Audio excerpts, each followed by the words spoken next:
Hello, friends, and welcome. I am so glad you've chosen to spend this quiet time with me today. Let me start by asking you a question that I know will strike a chord with so many of you. Have you ever found yourself in the quiet darkness of your bedroom, finally comfortable, and drifting off into a deep, peaceful sleep, only to be jolted awake by that familiar urgent nudge from your bladder? You get up, you make the cold, dark walk to the bathroom, you climb back into bed, and just as you start to relax again, the process repeats itself, and perhaps a third or even a fourth time throughout the night. This frustrating cycle of waking up multiple times to urinate, known medically as nocturia, is far more than just a minor inconvenience. It is a sleep thief. It shatters the precious restorative deep sleep our bodies and brains desperately need to heal and regenerate. It leaves us feeling exhausted, foggy-headed, and irritable the next day. And most critically, as the Centers for Disease Control and Prevention often reminds us, making multiple sleepy trips to the bathroom in the dark significantly increases the risk of a dangerous fall. This is a major issue that profoundly impacts our quality of life and is a top concern in senior health. Many people resign themselves to this reality, believing it's an inevitable part of aging that must be endured. But I am here today to tell you that in the vast majority of cases it is not. The reason so many of us suffer from this is due to one single overarching mistake we make every single day. That mistake is ignoring the evening cascade, the series of small, seemingly harmless habits, from dinner time until bedtime, that all flow together to create the perfect storm for nighttime urination. In today's detailed video, we are going to deconstruct this cascade. We will explore 5 of these key habits. For each one, I will first explain the problem it causes, share a relatable story from someone just like you, and then, immediately, provide the simple, actionable solution to fix it. This is your practical guide to taking back control of your nights. So please watch until the end, because this knowledge could be your key to finally getting the deep, uninterrupted sleep you deserve. Cascade Habit 1. The first and most fundamental habit in the cascade is our evening fluid intake. The problem is simple but profound. Your body is still actively producing a large volume of urine while you are trying to sleep. Our kidneys are remarkable organs that work around the clock to filter our blood, and a key part of that job is processing the fluids we consume to produce urine. This process is not instantaneous. It takes time. If you drink a large glass of water, a cup of tea, or even eat a big bowl of soup, close to your bedtime, you are essentially giving your kidneys a major work assignment that is scheduled to be completed in the middle of the night. It's a physiological guarantee that your bladder will fill up long after you've fallen asleep, sending that powerful signal to your brain that it's time to wake up and make a trip to the bathroom. Many people are aware they should avoid water right before bed, but they often forget about the hidden liquids that are a major part of our evening routines. This includes foods like juicy fruits, watermelon oranges, cantaloupe ice cream, or sorbet gelatin desserts, and especially soups and broths. For seniors whose bladder capacity may have naturally decreased over time, even a seemingly small amount of this late-night liquid, perhaps just 8 or 10 ounces, can be more than enough to trigger multiple awakenings. This is the first and most direct domino in the cascade. This is a critical area of senior health where a small change can yield a huge reward.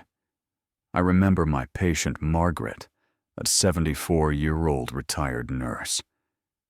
As a nurse, she was very knowledgeable about health and was deeply frustrated by her nocturia. "I'm so careful," she told me with a sigh. "I follow all the rules. I don't drink any water after 7 p.m. But I still wake up at least twice, sometimes 3 times. I just don't understand it." We went through her daily routine with a fine-tooth comb, and we found the culprit. Every night around 8:30 p.m., as a healthy snack, while watching her favorite show, she would have a small bowl of warm chicken noodle soup and a few slices of fresh orange. She never considered this drinking, but the combination of the broth in the soup and the high water content of the orange was delivering a significant amount of fluid to her system right before she lay her head on the pillow. The solution for Margaret was to adopt a simple but firm new habit: the 3-hour liquid curfew. This is a powerful rule that means you establish a strict cutoff time, ideally 3 hours before your intended bedtime, after which you stop consuming all significant sources of liquids. This includes water, milk, tea juice, and also those water-rich foods like soup, melon, or ice cream. This 3-hour window is the magic number for most people. Why? Because it gives your kidneys and your entire urinary system ample time to fully process the fluids from your dinner and evening. It allows you to naturally feel the urge and empty your bladder 1 or 2 times before you even get into bed for the night. You are effectively ensuring that you start your 8-hour sleep journey with as empty a bladder as possible, giving you the best chance for a long, uninterrupted stretch of rest. Of course, this does not mean you should allow yourself to become dehydrated. That comes with its own set of health risks. The key is to re-strategize your hydration schedule. The habit is called front-loading your fluids. This means you make a conscious effort to drink the majority of your daily water intake during the morning and afternoon. A great way to do this is to fill a large water bottle in the morning and make it your goal to finish it by 3 or 4 p.m. Keep it with you and sip consistently throughout the day. By the time evening arrives, your body will be well hydrated, and you won't feel that desperate thirst that leads to drinking large amounts late at night. If you take medications at bedtime that require water, that's okay. Simply use the smallest sip necessary to comfortably swallow the pills, not a full 8-ounce glass. Margaret implemented the 3-hour curfew. Her bedtime was 10 p.m., so her new rule was no liquids after 7 p.m. She shifted her comforting bowl of soup to be part of her earlier dinner. The change was almost immediate. "The very first night I only woke up once," she reported back, amazed. "After 3 nights, I slept all the way until my alarm went off. I haven't done that in 20 years. I feel like I got my life back." Managing when you drink is the first most powerful domino to knock over in the evening cascade. But what about what you eat for your last meal of the day? Our next habit tackles the hidden triggers on your dinner plate that can irritate your bladder all night long. If you're still watching this video and ready to try the liquid curfew for better sleep, please comment "smart sipping" below to let me know you're here. And if you haven't subscribed yet, I recommend you subscribe and turn on the bell so you don't miss any videos. Habit 2. The second habit in our cascade is a 1-2 punch against a peaceful night's sleep-eating dinner too late and consuming foods that are natural diuretics or bladder irritants. First, let's talk about timing. When you eat a large meal late in the evening, say, at 8 or 9 p.m., your body has to spend the first few hours of your sleep in digest mode. This is an active metabolic process. It can increase blood flow throughout your body, including to your kidneys, which can lead to more urine production. Your body is trying to digest when it should be focused on resting and repairing. Second, and more directly, many common and otherwise healthy foods have a natural diuretic effect, meaning they actively signal your body to produce more urine. Other foods can directly irritate the sensitive lining of the bladder, making it feel like you have to go even when you don't. Consuming these trigger foods in your evening meal is like sending your bladder a personal invitation to wake you up all night long. This is a critical area of senior health that connects your dinner plate directly to your sleep quality. I had a patient, Arthur, a 71-year-old from Chicago who loved to cook. His favorite meal was a spicy Italian pasta dish with a rich tomato sauce, which he and his wife would enjoy around 8 p.m., often accompanied by a glass of red wine. He complained of constant nighttime urination, but also of frequent heartburn. He was unknowingly creating the perfect storm for Nocturia. The late meal was keeping his system active. The acidity of the tomatoes and wine was irritating his bladder lining, and the alcohol itself was acting as a potent diuretic. The solution for Arthur was to adopt the habit of an early and bladder-friendly dinner. This involves two simple but powerful changes. First, he needed to shift his dinner time earlier. The ideal goal is to finish your last meal of the day at least 3 to 4 hours before you go to bed. This gives your body plenty of time to complete the main work of digestion, and it allows your kidneys to process any fluids from that meal well before you lie down for the night. Second, he needed to be mindful of the ingredients in that final meal. The main bladder irritants to avoid in the evening include powerful diuretics like caffeine and alcohol, both of which should be avoided in the hours before bed. The list of irritants also extends to food.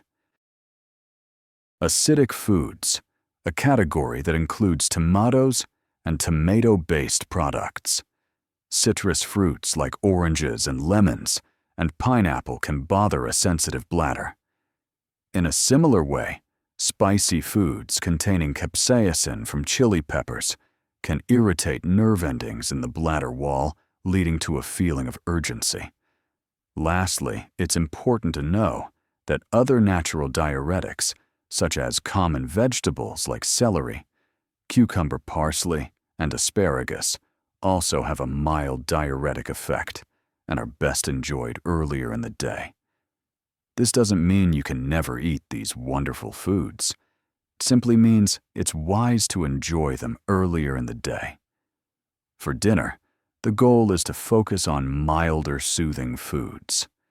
Think of a simple baked chicken or fish with steamed green beans and roasted carrots, or a comforting soup made with a non-tomato base like chicken or vegetable broth. Arthur and his wife started having their main larger meal at lunchtime. For dinner around 6 p.m., they would have something smaller and simpler. He swapped his spicy tomato sauce for a pasta with a pesto or a light olive oil and garlic sauce. The change was profound. Not only did his nighttime urination decrease significantly, but his acid reflux completely disappeared. He was sleeping better and feeling more comfortable than he had in years. Now that our evening intake of both food and drink is sorted, let's look at a common psychological habit that can actually train our bladder to be overactive without us even realizing it. If you're still watching this video and committed to a more peaceful dinner routine, please comment "peaceful plate" below to let me know you're here. And if you haven't subscribed yet, I recommend you subscribe and turn on the bell so you don't miss any videos. The habit 3. This next habit is a psychological behavior that has a very real physical consequence. The problem is training your bladder for urgency. Many of us have been taught since we were children to go to the bathroom just in case, before we leave the house, before a long car ride, and especially right before we climb into bed. It feels like a wise, sensible, and preventative measure. We think we are emptying the tank to prevent problems later. However, your bladder is a smart muscle, and like any muscle, it learns from habit and repetition. When you consistently empty your bladder, even when it's not full, and not sending you a strong signal, you are inadvertently teaching it a new, unhelpful lesson. You are teaching it that it only needs to hold a small amount of urine. Over time, its functional capacity, the amount of urine it can comfortably hold before signaling can actually shrink, it becomes hypersensitive. It starts sending urgent gotta go signals at smaller and smaller volumes, perhaps at just 100 or 150 milliliters, instead of its normal healthy capacity of 300 to 500 milliliters. The ironic result is that your well-meaning, just-in-case habit is the very thing causing you to have to go more frequently, including waking you up at night for just a tiny trickle. The solution here is a well-established behavioral therapy technique called bladder retraining, and it begins with adopting the true urge principle. This means you make a conscious decision to only go to the bathroom when your body gives you a genuine, undeniable urge, not just out of habit anxiety, or because the clock says it's time. When you get ready for bed, if you do not feel a real need to go try to resist the just-in-case trip. Instead, practice urge suppression techniques. If you feel a mild nagging urge, don't immediately rush to the bathroom. Instead, sit quietly. Take 5 slow, deep belly breaths and distract yourself for 5 to 10 minutes. Read another page in your book, listen to a calming song, or focus your mind on a pleasant memory. In many cases, this mild habitual urge will simply fade away as your bladder relaxes. Then, when you do have a true urge before bed, or if you wake up in the night, you should combine this with the double void technique. This ensures that when you do go, you are emptying the bladder as completely as possible. The technique is simple. After you urinate, normally remain seated on the toilet for 30 to 60 seconds. Take those same relaxing breaths, then lean forward slightly and try to urinate again. You will often be surprised that a little more comes out. By waiting for a true urge and then ensuring you empty completely, you are reteaching your bladder to hold a normal, healthy volume of urine. It can take a few weeks, but this process can restore your bladder's natural capacity and dramatically reduce the frequency of nighttime awakenings. This is an empowering part of taking charge of your senior health. The transition and call to action. Retraining our brain and bladder is powerful. But what if our physical sleeping position itself is putting constant, gentle pressure on our bladder all night long? Number 4 addresses your posture in bed. If you're still watching this video and ready to trust your body more, please comment, "Trust your body," below to let me know you're here. And if you haven't subscribed yet, I recommend you subscribe and turn on the bell so you don't miss any videos. The habit 4. The 4th habit we'll examine is your sleep posture, the way you position your body for 7 to 8 hours every single night can have a surprisingly direct, physical impact on your bladder pressure and your body's fluid dynamics. The main problematic posture is sleeping on your stomach. When you lie on your stomach, your body weight and internal organs put a constant direct pressure on your abdomen and consequently on your bladder. This physical compression can create a false sense of fullness, triggering the urge to urinate even when your bladder isn't full. Furthermore, stomach sleeping forces you to turn your head sharply to one side, which can lead to chronic neck pain and misalign the spine. A pillow that is too high or too flat can also cause problems. An improper head pillow can misalign your entire spine and even subtly impede the circulatory and lymphatic drainage from your legs. This can contribute to the fluid shift problem we discussed earlier, where fluid that should have been processed earlier gets sent to the kidneys after you lie down. I had a patient, Robert, a lifelong stomach sleeper, who suffered from both nocturia and chronic morning back stiffness. He was convinced the two issues were unrelated. He thought his back pain was arthritis, and his nocturia was just his prostate.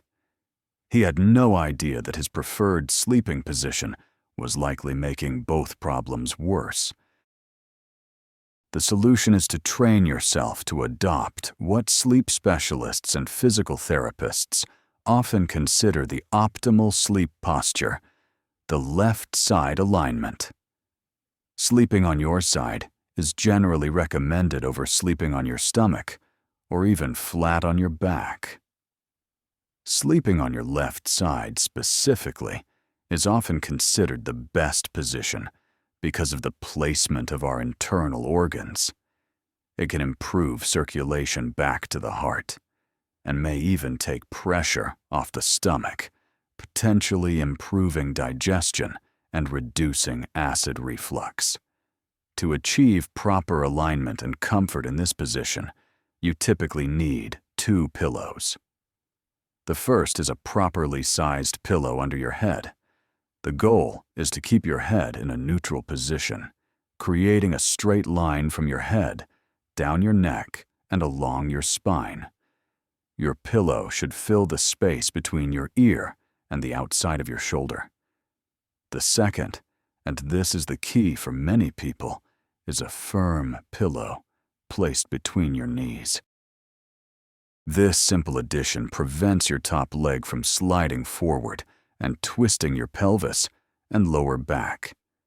It keeps your hips, pelvis, and spine in a neutral, relaxed alignment all night long. This posture takes all direct pressure off the bladder and promotes optimal circulation. It can take a few weeks to break a lifelong sleeping habit. It often helps to use extra pillows to box yourself in and prevent you from rolling onto your stomach. Robert struggled at first, but he was persistent. He used a body pillow to keep him on his side. Once he adapted, he reported that not only did his nighttime bathroom trips decrease, but his morning back stiffness was almost completely gone. Aligning our body is key. Our final habit addresses the invisible environment around us. While we sleep, the temperature of our room and the very clothes we wear, which have a surprisingly direct effect on your kidney function. If you're still watching this video and going to try a new sleep posture tonight, please comment "Sleep Smart" below to let me know you're here. And if you haven't subscribed yet, I recommend you subscribe and turn on the bell so you don't miss any videos. The Habit 5. Our final habit addresses a common mistake, born from a desire for comfort, sleeping in an environment that is too warm. Many of us, especially as we get older and more sensitive to drafts, love the feeling of being extra cozy and bundled up at night in a warm room with a heavy comforter. However, our bodies are biologically programmed to achieve the deepest, most restorative sleep in a cooler environment. In order to initiate and maintain deep sleep, your body's core temperature needs to drop by a couple of degrees. This natural temperature drop is a key signal for the brain to produce melatonin and transition into the deeper stages of sleep. If your room is too warm, or if you are wearing thick, non-breathable pajamas, you are actively working against this essential biological process. But how does this directly affect nighttime urination? The mechanism is fascinating. When your body senses that it is overheating, it initiates several processes to cool itself down. One of the primary ones is to increase blood circulation to the surface of your skin to radiate heat away. This increase in overall circulation means that more blood is flowing through your kidneys every minute. And more blood flow through the kidneys means they filter more fluid, which leads directly to increased urine production. So by keeping your room too warm, you are inadvertently sending your kidneys into a higher gear all night long. This is a crucial but often ignored factor in managing nighttime urination and achieving better senior health. The solution is to adopt the cool and breathable rule for your sleep environment. First, pay attention to your room temperature. Most sleep experts and organizations like the National Sleep Foundation recommend an ideal bedroom temperature range of around 60 to 68 degrees Fahrenheit, or 18 to 20 degrees Celsius for optimal sleep. This might feel a little chilly when you first get into bed, but once you are under the covers, it is the ideal temperature to support your body's natural sleep cycle. Try lowering your thermostat by just a degree or two each night until you find your personal sweet spot. Second, pay close attention to your sleepwear and bedding. Swap out thick heat-trapping synthetic fabrics like polyester or heavy flannel for loose, airy sleepwear made of natural, breathable fabrics like cotton linen or bamboo. These materials allow air to circulate and help wick moisture away from your body, preventing overheating and sweating. Instead of using one very heavy comforter, it's often better to sleep with several lighter layers, for example, a sheet, a light cotton blanket, and a quilt. This allows you to easily add or remove a layer during the night to maintain the perfect temperature. My patient Diane, who loved her very warm bedroom and flannel pajamas, made these two simple changes. She lowered her thermostat by 3 degrees and switched to a light cotton nightgown. "I was shocked," she told me. "I thought I would be cold, but I was perfectly comfortable under my quilt, and my sleep is so much deeper. I'm not waking up feeling restless and hot anymore." Excellent. You now have 5 powerful habits to create your new peaceful night routine. Let's wrap up and put it all together. If you're still watching this video and ready for a cooler, more comfortable sleep, please comment "Cool Comfort" below to let me know you're here. And if you haven't subscribed yet, I recommend you subscribe and turn on the bell so you don't miss any videos. So today, we have journeyed through the common but deeply frustrating problem of frequent nighttime urination and uncovered 5 powerful science-backed habits that make up the evening cascade. We learned about the importance of the 3-hour liquid curfew, the early and bladder-friendly dinner, the true urge principle for bladder retraining, the benefits of left-side sleep alignment, and finally, the cool and breathable rule for your bedroom. Just as Margaret Arthur and our other friends discovered, taking control of these simple daily habits can lead to remarkable results, profoundly improving your rest and your overall senior health. The most important message I hope you take away from our chat today is that you do not have to simply accept broken sleep as an inevitable part of aging. You have the power to make gentle, effective, and proactive changes that can restore peace to your nights. Please don't feel you have to implement all 5 of these habits perfectly starting tonight. Perhaps choose just 1 or 2 that resonated most with you. Maybe you'll start with the last call for liquids and adjusting your sleep posture. Master those, feel the benefits, and then consider adding another. Every small, consistent step you take is a wonderful investment in your well-being. Thank you so much for spending your valuable time with me today. If you found this video insightful and helpful, please show your support by giving it a like. Please also share it with friends, family, or anyone you know who deserves a good, uninterrupted night's sleep. For more valuable content designed for vibrant living, make sure to subscribe to the channel and hit that notification bell. And finally, I'd love to hear from you. Please drop a comment below and let me know which of these 5 powerful habits you plan to try first. Sleep well, stay empowered, and I look forward to seeing you in our next video.